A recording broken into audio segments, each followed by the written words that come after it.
The text arrived at 11:47 p.m. on December 23rd. Don't come for Christmas. We're not doing family this year. My mother's words. Clinical. Dismissive. I stared at the screen until the letters blurred. 17 years of Christmas mornings. 17 years of her cinnamon rolls cooling on the counter while my brother and I tore through wrapping paper like wolves. Now, silence. I typed back, "Why?" 3 dots appeared. Disappeared. Appeared again. It's complicated. Just don't. My brother's message came 6 minutes later. Lol. Mom's serious, bro. We'll pretend we don't know you if you show up. New girlfriend's family's coming. They're traditional. You know how it is. Traditional. The word sat in my throat like a stone. I knew what it meant. My fiancé, Miguel, wasn't traditional enough for them. I set the phone down. Miguel was cooking in the kitchen, humming something off-key and beautiful. He didn't know yet. Didn't know that my family had erased me with a text message and a laugh emoji. I didn't tell him. Not yet. I stayed away. 5 days later, my brother called.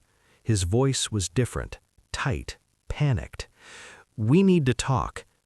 I was at Miguel's parents' house. His mother had made tamales. His father kept refilling my wine glass and calling me mijo. I felt more family in that kitchen than I had in years. "About what?" I said, stepping onto the porch. About Marcus." Marcus. His college roommate. Investment banker. The guy my mother always compared me to. Marcus bought a house. Marcus got promoted. Why can't you be more like Marcus? "What about him?" My brother exhaled hard. "He saw your photo, the one Mom has in her hallway, asked who you were." I waited. "He said he knows you, said you were his mentor at Whittemore and Associates." The night air felt colder suddenly. Whittemore and Associates. The firm I'd built from nothing. The firm I'd sold for $47 million 3 years ago. The firm my family knew nothing about. "What did you tell him?" I asked. I said you were just my brother, that you worked some office job." Silence stretched between us like a blade. "He laughed," my brother continued, "said you were being modest, said you're the reason he has a career, that you're a fucking legend in private equity." I heard my mother's voice in the background, sharp, demanding. "He's asking why we're not spending Christmas with you," my brother whispered. "Mom's freaking out. She thinks we fucked up." I smiled into the darkness. "You did." I didn't call them back. I let them stew. Marcus, bless him, apparently couldn't stop talking. He posted an old photo on LinkedIn, a mentorship award ceremony from 2019. Me in a tailored suit, shaking hands with the firm's founder. Caption, "Grateful for the man who taught me everything. Happy holidays to my first real mentor." 37 comments. Colleagues, clients, former associates, all tagging me. My phone lit up like a Christmas tree. My mother called 14 times. I let every single one go to voicemail. On the 3rd day, she showed up at Miguel's apartment. I watched from the window as she paced the sidewalk, phone pressed to her ear. She looked smaller than I remembered, older. Miguel touched my shoulder. "You don't have to see her." I know. But I was curious. I wanted to see how desperation looked on someone who made me feel disposable. I opened the door. She started talking before she even reached the top step. "Why didn't you tell us? Why didn't you say you were successful? We had no idea." "You never asked." The words stopped her cold. "What?" "You never asked what I did. You never asked about my life. You assumed I was failing because I didn't perform success the way you wanted. Her face twisted. That's not fair. You always kept to yourself. You never shared. I told you I worked in finance. You said it sounded boring. She flinched. I invited you to my engagement party.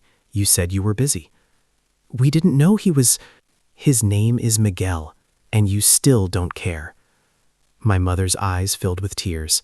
The same tears she'd used my entire childhood to win arguments, to make me apologize for her feelings. Not this time.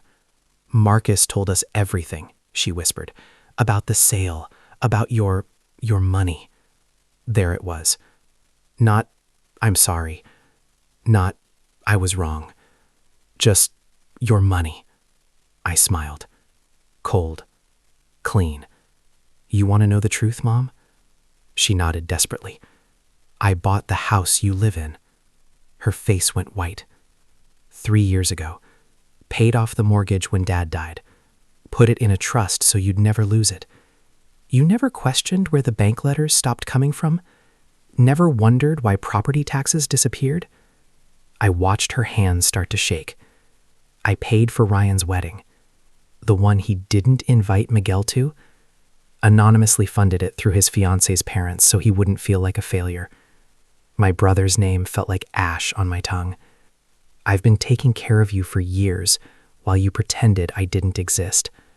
My mother reached for me. I stepped back. I've drafted new trust documents, I said quietly. The house remains yours. But Ryan's education fund? The one for his future kids?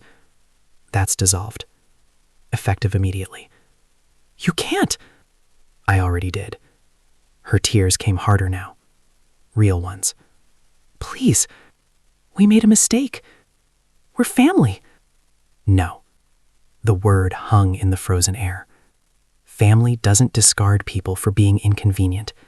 Family doesn't laugh about erasing someone. You taught me that blood matters most. I met her eyes. You were wrong. Choice matters most. Miguel appeared in the doorway behind me. Solid. Present. My mother looked at him.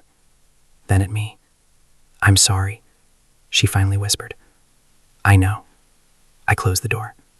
Inside, Miguel pulled me close. I didn't cry. Couldn't. The grief had calcified years ago into something harder. Something that protected me instead of breaking me. My phone buzzed. Marcus again. Hey man, did I cause problems? Your family's blowing up my phone. I typed back. You gave me a gift.